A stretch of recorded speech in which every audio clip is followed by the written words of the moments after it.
Good evening and welcome to the Newshour Agenda. I'm Madhavdas G. Extremely disturbing. That's how the Supreme Court today defined the handling of the Kolkata rape and murder case by the Kolkata police.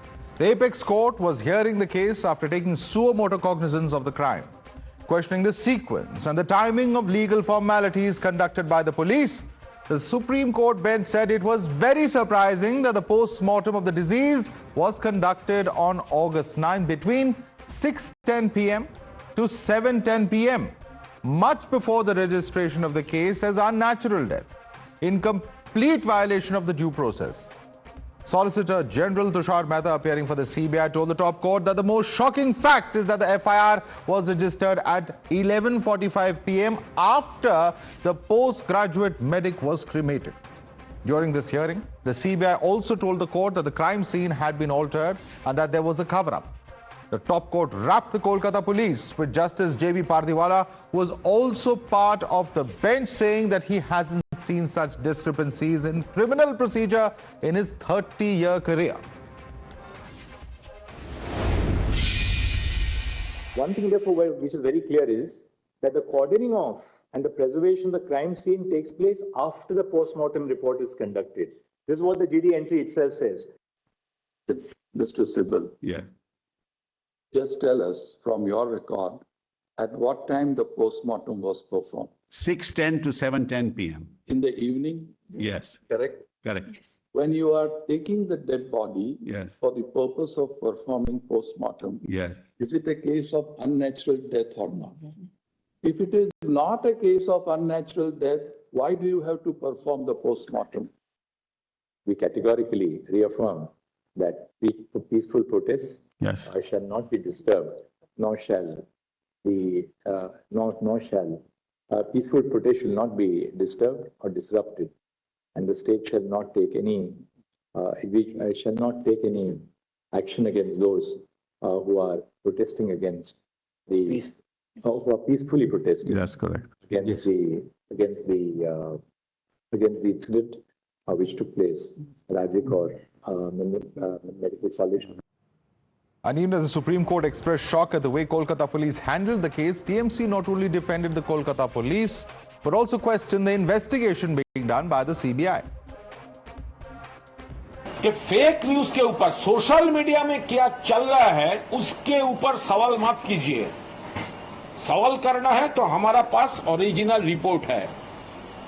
तो सवाल media में जो social media में जो घूम रहा है वो बेसलेस पॉइंट्स लेकर सीबीआई के तरफ से आज सवाल हो जा रहा था. सीबीआई ने अभी एक भी अरेस्ट सीबीआई ने नहीं किया.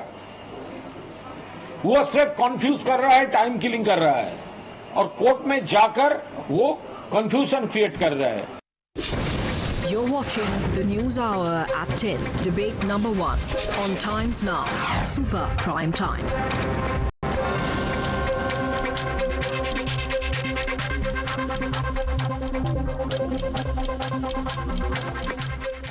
Let's take this across to our guest. Joining us is Dr. Anandanathan, author. Shilpi Jain, lawyer of the Supreme Court, is with us. Also with us is Shubhankar Bhattacharya, who's a political analyst. We have Tausif Ahmed Khan, lawyer and political analyst, also joining us on the show. Let me start with you, Tausif Ahmed Khan. Very, very strong observations today coming in from the Supreme Court. And I think the court was unequivocal in at least some of the findings and some of the aspects of this case. Because the court has very clearly asked, one of the honorable judges says that I haven't seen such a violation of the CRPC in 30 years of my career. If there is no unnatural death case registered, why conduct a post-mortem? It's shocking that, the court itself has to point out that a case is registered at 11 in the night, the post-mortem takes place at around 6 in the evening. What is going on? What is happening here? These are some of the anguished, observations of the bench. And yet we are hearing people say that, the court was talking out against social media rumors. That's not the case, sir. There are some serious lapses of the Kolkata police that are being observed here, Tausif Ahmed Khan. Madhav, both the aspects are true. Yes, court is questioning Kolkata police on certain, procedure, which court has asked the officers to come and answer. Secondly, the court also observed when the counsel was saying that 150 grams semen was found, then the court shut him down, saying, do not talk about social media news. We have the post-mortem. Tausif Ahmed Khan, may I correct you on 2 counts? First of all, it was not a he, it was a female lawyer who was speaking. And secondly, it was a lawyer for the doctor, not the Solicitor General, just to correct your point. And just listen to my question. You can respond. I'm not taking away your time. But just one aspect which has been spoken about, which the TMC is clutching at. Look at the sheer number of violations.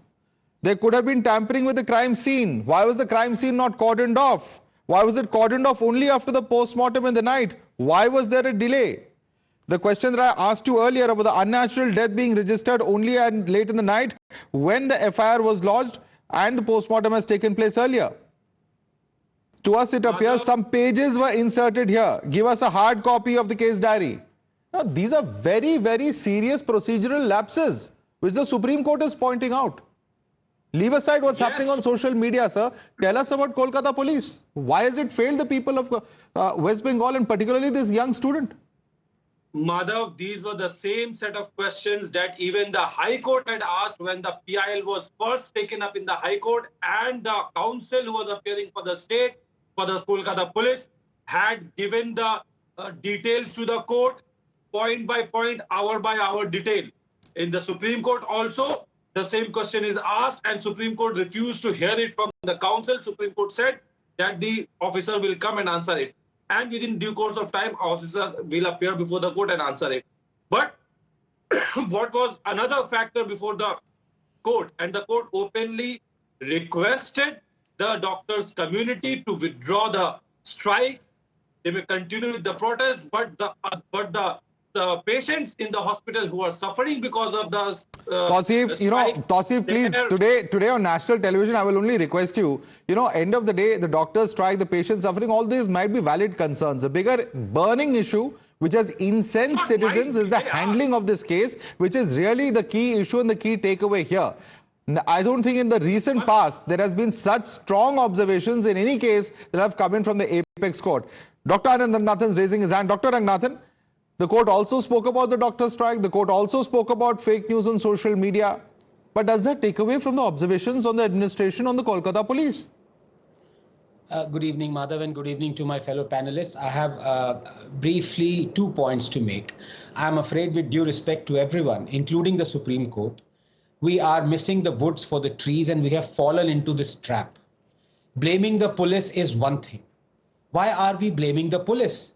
In 7 or 8 times out of 10, every case that is handled by the police, irrespective of any state or any political party that is over and above it, it would be bungled up. We know this.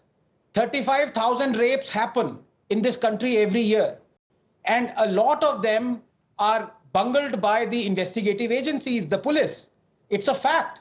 Why are we falling in this trap? The question is not the bungling of the police, Madhav. The question is the lackadaisical the performance of the state machinery of Mamata Banerjee. I ask you, did the police reward the former principal to become a principal of one of Calcutta's most iconic medical college? Was it the police who shifted him? Was it the the police who was the MP and MLA who said, if you blame Didi, I will break your fingers? So please, let us not go about, yes, of course the police bungled, but that's nothing new. The fact of the matter is, in such cases, did the police transfer 42 protesting doctors and 150 nurses and then take back that order? Who's the health minister? Is the police commissioner the health minister? That's why I'm saying the Supreme Court has let them off. And this is very unbecoming of the Supreme Court. I'm telling you with great responsibility. Police bungle up routinely. States don't. And when the states do, unless you apportion the responsibility and blame on them, things are not going to change, Madhav. I ask you again, why was this former principal who, according to your amazing revelations yesterday by the whistleblower, is involved in some ghoulish acts? This man was promoted and rewarded by Ms. Mamata Banerjee, who's the health minister. Was it the police who did it? No. Where is the Supreme Court asking that question? No, the court did. The court did ask, to be fair, as to why this person was appointed with the urgency. But I think that's a fair point. Let me put that question across to Shubhankar Bhattacharya. Shubhankar Bhattacharya, what about the role of the administration? What is the urgency today when the High Court has said that this is a person who has to be sent on leave? Once again, that person is appointed as the OSD in the Health Department of West Bengal, when there are serious questions as to why he didn't act urgently. Why did that principal, Mr. Ghosh, not urgently file an FIR? Why was he repeatedly transferred? Why was he given another post? What's going on?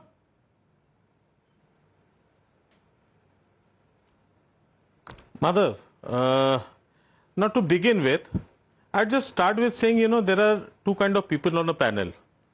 Like one who is actually brought in to listen to the accusation only. He cannot respond, because if he responds, there will be a number of objections, coming in. At the very same time, you have Sherlock Holmes sitting over here like Mr. Ranganathan, who has got each and every detail. He can even criticize Supreme Court. He has got level authority to do anything over here, but without any objections. So, firstly, let me ask you, have you brought me over here to produce or give you a Sherlock Holmes theory about, a new Sherlock Holmes theory about anything? No, I can't do that. If you don't have any facts on hand, why have you come on the debate, Mr. Bhattacharya? No, 1 second, Mr. Bhattacharya, I'm sorry. No, Mr. Bhattacharya. You cannot come here, insult the panelists, insult your Mr. Bhattacharya. I request you to take back your words. 1 second, Mr. Bhattacharya, let me, just listen to me a minute, just hear me out. You are sounding extremely insensitive today. There is a rape that has shocked the conscience of the nation. I am using the words of Mamata Banerjee. Listen to me. If this is the confidence and the conscience of society and nation, which according to Mamata Banerjee, it's horrifying to see 90 cases of rape occur throughout the country, then that conscience shocking cannot be selective, Mr. Bhattacharya. That conscience shocking has to be maintained by all and has to be acknowledged by all. By coming here, insulting other panelists or trying to be too smart or too clever by half, that's not going to change anything. If you have facts to argue this case against other panelists, please do so. If you do not have facts at your disposal, do not argue this case. Nobody is forcing you to participate. There is no compulsion, Mr. Bhattacharya. No time to answer. I'm just setting the record straight because you are coming in with this kind of a bulldozing mentality that I'll come in, I'll insult other panelists, I'll say that you are biased against me, etc. Just no, there's no question of bias, Mr. Bhattacharya, but people are simply outraged and fed up. Whether it is Bengal or Maharashtra, any government that protects the accused and then tries to attack the protesters who are protesting for the rights of those citizens and children who are being sexually assaulted. That is utterly shameful. I'm daring you, don't say that.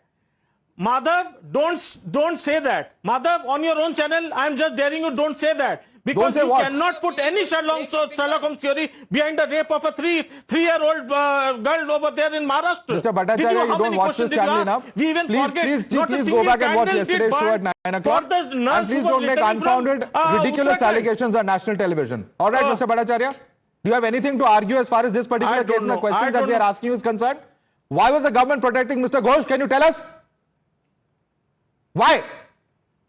Why are they doing so even today so brazenly? Mr. Madhav, you are just repeating the question that is already asked over Supreme Court. That is for the lawyers to answer that over there. So why are you here on a debate if you don't have any answers, Mr. Bhattacharya? Why are you here? What sense does it make? What are you here to debate then? What does it make over here? Are you here to defend the state government? How are you going to? Are you here to defend the state government or not? Stop this heinous crime nationwide. That is the main question. No, we know very well what is happening nationwide, sir. Please don't preach to us. Nationwide. It would be very good if the TMC and supporters of TMC like yourself took little responsibility on national television. When we are going to see a strong law in the center. No. Definitely. I have no problem. You ask the questions of the center. You ask the questions of the center. Absolutely no problem. Radhika Khera of the BJP is there. We'll put that question across to her. But Mr. Bhattacharya, coming here and defending the TMC government's actions when you have no answer as to why Mr. Sandeep Ghosh has been repeatedly protected by the state government, continues to be so today. It's utterly shameful the kind of behavior that is being indulged in, brazening it out, and then trying to defend it on national television. I think that is something that is absolutely unforgivable. Let me be very clear with you. Okay, let me just bring in Sahra Shah Aleem. One second. Let me just bring in Sahra Shah Aleem. Sahra Shah Aleem, this kind of argument, where people come in, they just want to bulldoze everyone, say that you are against me, you are biased against me, and then come and say or refuse to take responsibility. What would you say to Mr. Shubhankar Bhattacharya about the conduct of the government when it comes to Mr. Sandeep Ghosh? As a political observer, as an author, as an activist, is it quite clear to you that there is an attempt to shield Mr. Ghosh, and a brazen attempt at doing that, even today, after the High Court has said go on leave, make him an OSD in the government? See, now he's been given a new appointment, as a special officer on duty in the health department. I think it is laughable, and I think, this whole partiality and the whole, the onus of shielding Sandeep Ghosh is quite apparent to all and sundry, to the citizenry, to political people, political parties, to activists. It's very clear. It's very clear that the state is protecting Sandeep Ghosh, and a lot of secrets are being unearthed. You must have heard Mr. Akhtar's statement, where he's clearly said that now there's a medical, we've heard of different scams, there's a medical scam. That is going to be unearthed very soon. How RG Kar has been, indulging and engaging in various medical scams, which is coming to light. Already you heard his statement, Mr. Ali's statement, 2 days ago. And now more scams will be unearthed. What is clear right now is that state is completely shielding Sandeep Ghosh, and there is, absolutely no other alternate truth to this. So anybody else, who's trying to show us a parallel reality has to check themselves and look within yourself, because you are protecting the main perpetrator of the crime, and it is very appalling and very shameful as a woman to witness this. To respond to that, Shubhankar Bhattacharya, she is not a BJP spokesperson, she doesn't represent the centre, but she is asking you a very valid question. Do you have any answers to what Sarah Shah Halim is asking you?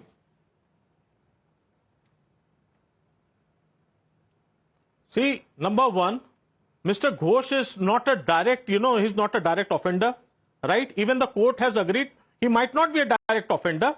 Number one. Number two, Sir, his records with the government. Now, what kind of report does the government has with him? That. No, why is he being repeatedly protected? Come on. Again, Mr. Akhtar Ali says he has given evidence of complaints against him.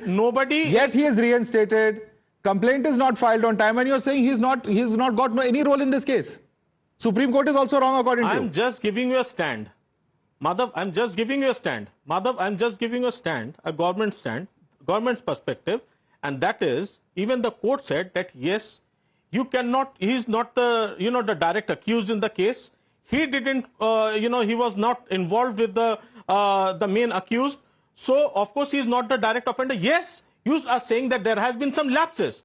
So, but why is the government going out of its way to defend this man, Mr. Bhattacharya? Can you tell us? No, okay, let me for the sake of argument admit he has nothing to do with this case. Mr. Bhattacharya, why is the government going out of its way to protect this man? You have declared him accused even before the things are framed by the CBI also. The CBI has been questioning him for 5 days. The Supreme Court is asking questions about this person, and you're asking us why are we asking questions? Mr. Bhattacharya, please listen to what you're saying. Please listen to what you're saying. You don't think this man has any role to play in the cover-up? Again, what I'm saying. In an alleged cover-up. What I'm saying is, I'm not, number one. Madhav, if you don't let me answer, then what's the sense of asking a question to me? Because you have to make some sense in your argument, sir. That is the reason I'm asking you these repeated questions. Because all of this has been debated for 9 days now. And we are still back to square one debating the basics of this case. That's what I find absolutely bizarre, Mr. Bhattacharya. Madhav, I am not contradicting with your theory. Madhav, I am not contradicting you with a theory. I am just giving you a perspective for what you have made me sit over here. The perspective is very simple, that he is not the direct accused. Why are you, you want Mr. Ghosh to be hanged? Is that the thing? Who has said he has to be hanged? Whatever thing comes up, let the CBI put the facts in front, this is where arguments become ridiculous. Dr. Ranganathan, please respond to Shubhankar Bhattacharya. He says, if anybody talks against Mr. Ghosh, you are asking for him to be hanged. No responsibility, no state accountability, no state protection. No questions on that should be asked. Madhav, I find this whole theory absolutely Inspector Clouseau-ish, laughable, for saying that Mr. Ghosh is not a direct offender, so he can be let off. I am sorry. According to what the Bengal Council transpired and exposed in the Supreme Court, the FIR was filed by the father, not by Dr. Ghosh. The father was the first responder, and it happened 10 hours after the autopsy took place. The judge, Supreme Court judge says in 30 years he's never seen anything like it. And Shantanu is saying that, look, this is the normal thing. In which planet is this normal occurrence? I'm sorry. These are facts that have been exposed in front of Supreme Court. But what theory are you talking about, Shubhankar Da? What is this theory? And Shubhankar Bhattacharya, let me just read out what the court said today. I think you didn't hear the proceedings very clearly. This is what the court has said. Listen in very clearly. Why is there a delay in lodging of the FIR? The body is seen at 9:30 a.m. FIR registered 11:30 p.m. Why is the principal, after knowing about the incident and morning, soon after detecting an unnatural death, did not immediately lodge an FIR? Who was he in touch with? Why, after he tendered resignation, was he appointed as principal of another college? Correct. Why did the principal not lodge the FIR immediately? With whom was the principal in touch? These are very, very pertinent questions that Supreme Court bench is asking. This is the man you are defending, Shubhankar Bhattacharya. Remember that. Choose your words very carefully on national television. I'm not defending. Of course you are. You have just said so many times. Anyone. I'm not sitting here for Mr. Sandeep Ghosh. Sorry. I'm not sitting here for Mr. Sandeep Ghosh. You have made me sit over here to give a perception, to give as a political analyst a perception about the West Bengal government. That is what I'm trying to do. And I'm doing my job better. I'm just saying that this is for the CBI to find out.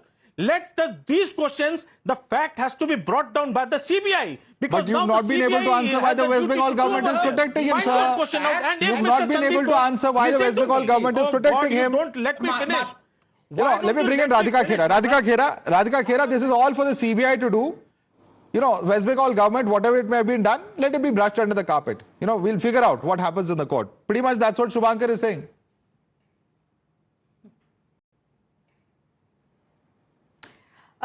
What is really appalling is that the health minister of the state is Mamata Banerjee, and this man has been appointed as the OSD of the health department. And to make matters worse, when Mamata Banerjee felt the noose tightening over her, around her neck and over the Kolkata atrocity, what does she go and do? She suddenly remembers the pain of the women of India.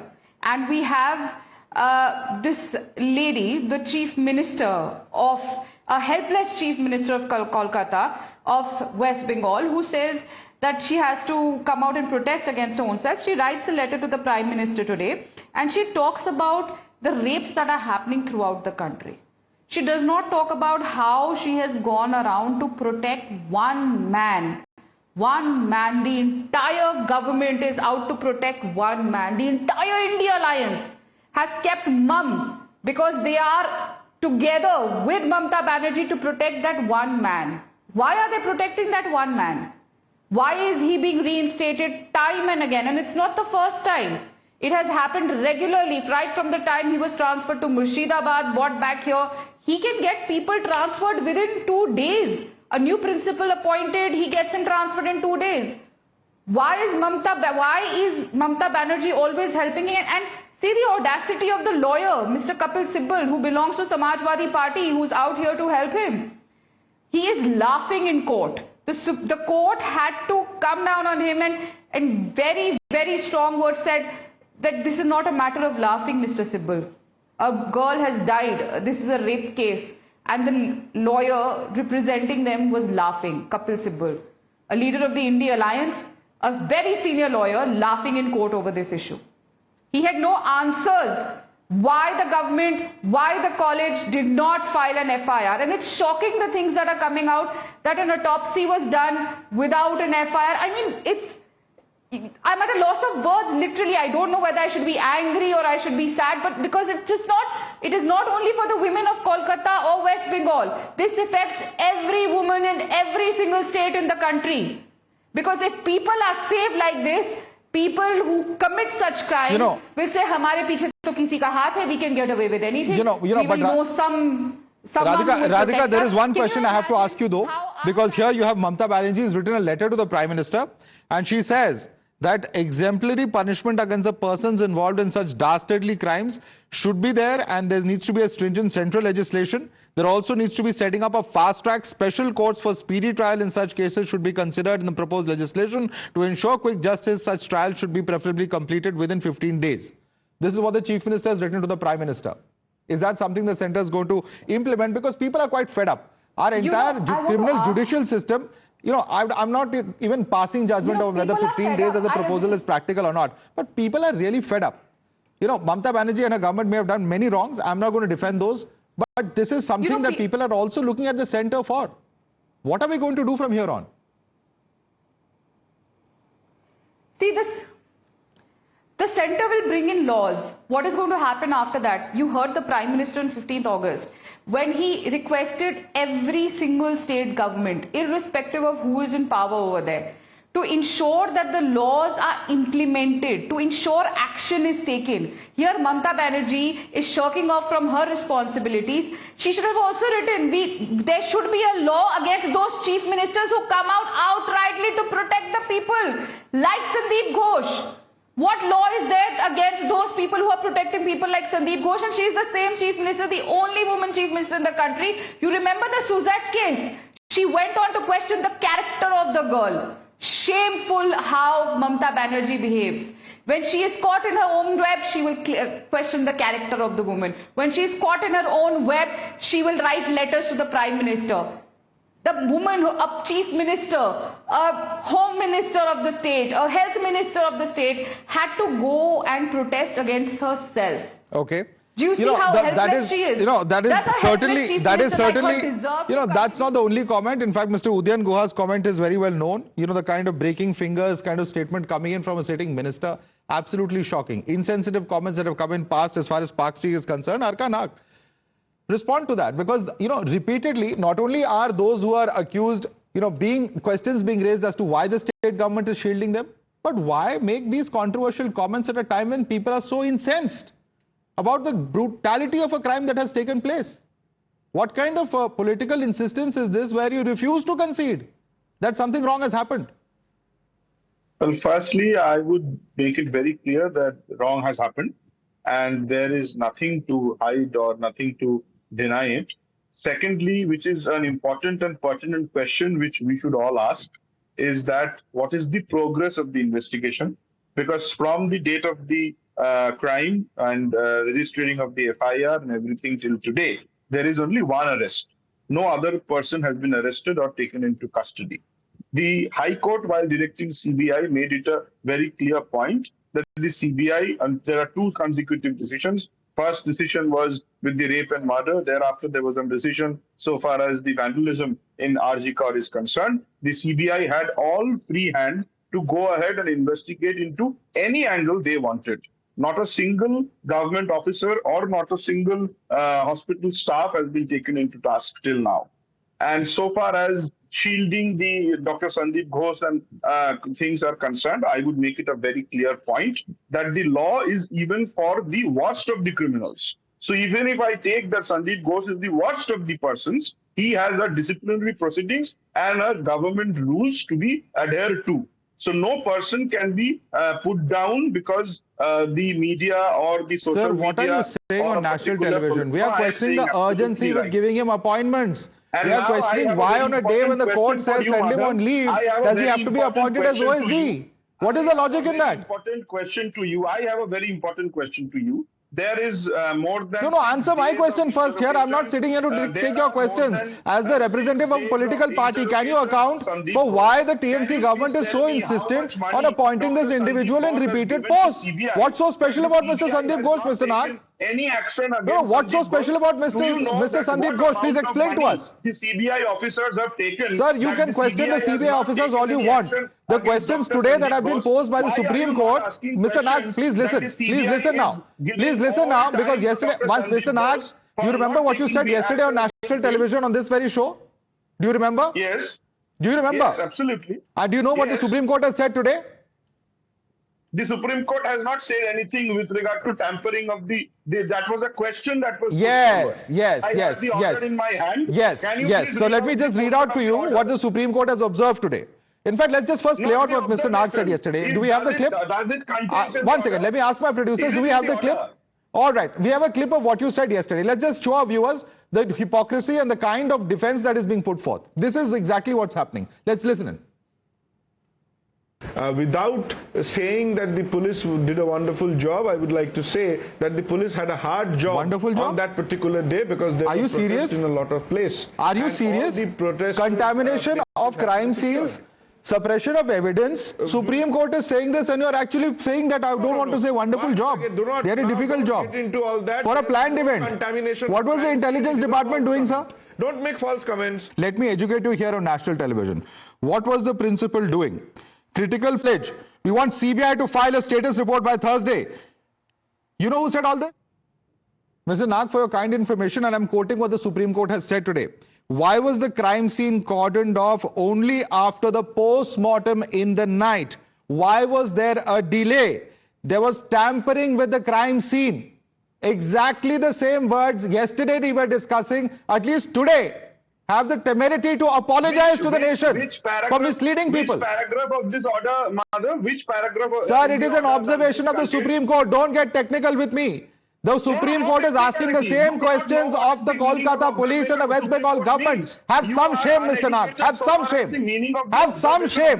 The Supreme Court is asking these questions. You are blaming the media, you are blaming the opposition. I don't have any problem with that. Don't question the wisdom of the courts of this country, please. No, I am questioning your wisdom. No. You can question my wisdom. That's fine. Fine, you can question my wisdom. You can question my wisdom, but clearly even the Supreme Court is not something that affects you. Clearly the Supreme Court is not something when it asks a probing question or tries to fix responsibility. Let me bring in Shilpi Jain. Shilpi Jain, as a lawyer of the Supreme Court today, when the court, how often does it ask any state government or state police about the tampering of evidence and particularly the contamination of a crime scene, as it appears to be in this case? After the post-mortem is conducted, then the crime scene is secured. Over 14 hours after the crime is committed, I believe.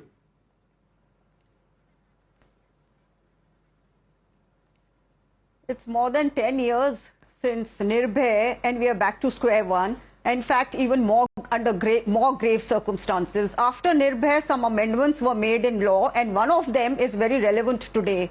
One amendment was that if a police officer refuses to register offence of sexual assault, then he will be punishable with very serious imprisonment. Now here is a case where there is a delay in FIR without any justification. The girl was not in her house. She was at a place where the authorities are supposed to be responsible for her security. And another thing is that the tampering of as the CBI has said, that it has been altered, the crime scene. This is again punishable offence. Destroying of evidence is a very serious punishable offence. Law and order, prevention of crime are responsibilities of the state and the police. They cannot wash their hands of that.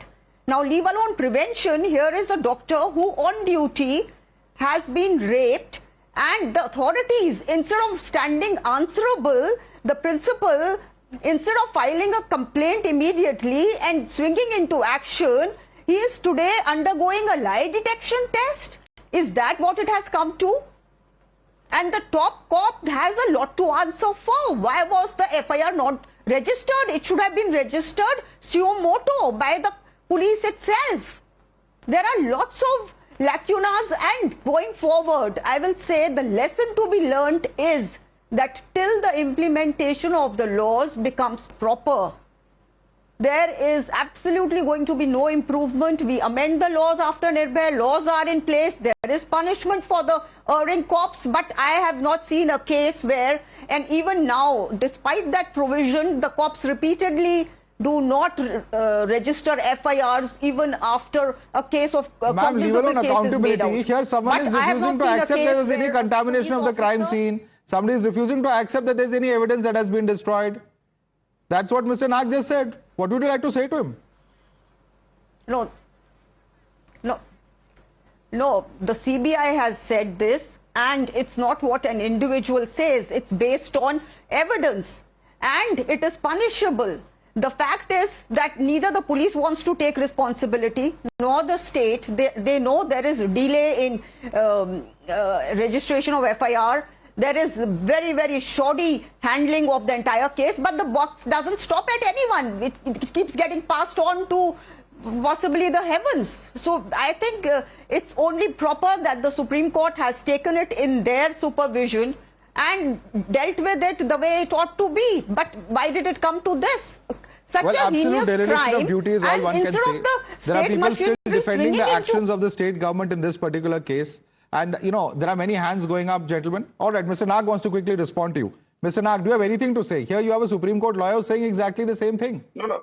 I am asking the same question to Madam Jain, that when the Supreme Court came across such a grave incident, that there is tampering with evidence, tampering with the crime scene, neither the Supreme Court made any recording in their order, nor the Supreme Court passed any appropriate direction to that regard.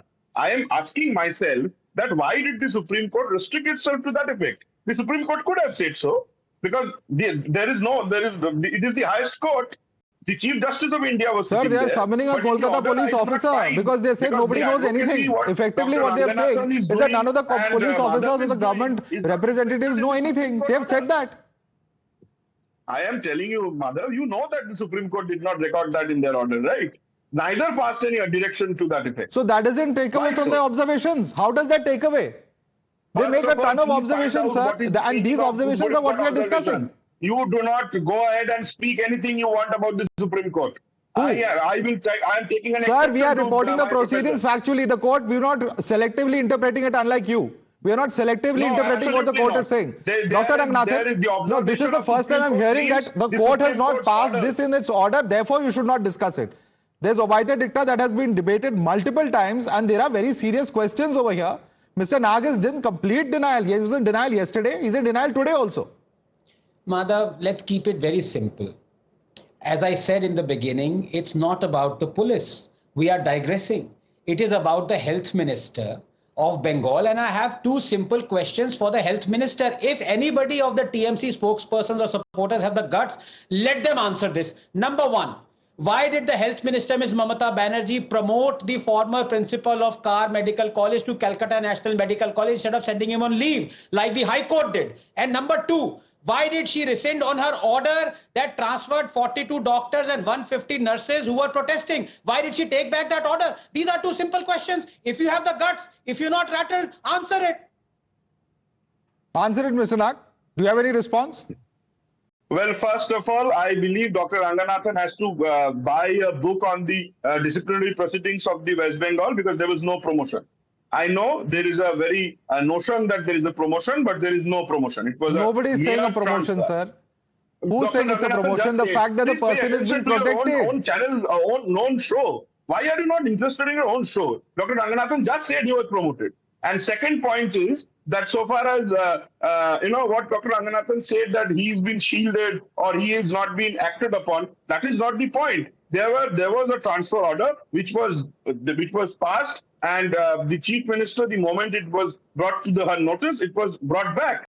Because the chief minister did not want that there is any kind of difficulty so far as, or notion that the government wants to put down the protest. There is no difficulty that if there is a protest, but the protest should be political, and the protest, should be against the scenario itself. That is the problem. Mr. Nag, I will just say this. Any viewer watching this, I think this is a moment where we all get agitated. There are times when, panelists like you put forth logic that sometimes becomes a source of humor, but I will just leave it there. I'll just leave it there because this contorted logic and the, mental acrobatics that you are engaging in here on national television, trying to defend the indefensible, is there for all to see. That's all that I will say as far as this particular case is concerned, and the entire country is watching. The entire country is watching two states, West Bengal and Maharashtra, and their governments and what they do. In this particular case, the Supreme Court has asked some tough questions. Perhaps we'll hear an officer from the state come out and give further details to the Supreme Court in coming days, and we'll see what finally happens as far as this case is concerned. But very, very disturbing that the state government, whose primary job is law and order, is failing to do so even when such heinous crimes happen. That's unfortunately the takeaway that we're taking back from this debate today. Radhika Kera, Dr. Ranganathan, Shilpi Jain, Sarah Shah Halim, Shubhankar Bhattacharya, Tausif Ahmed Khan, Arka Kumar Nag, thanks so much for joining us this evening.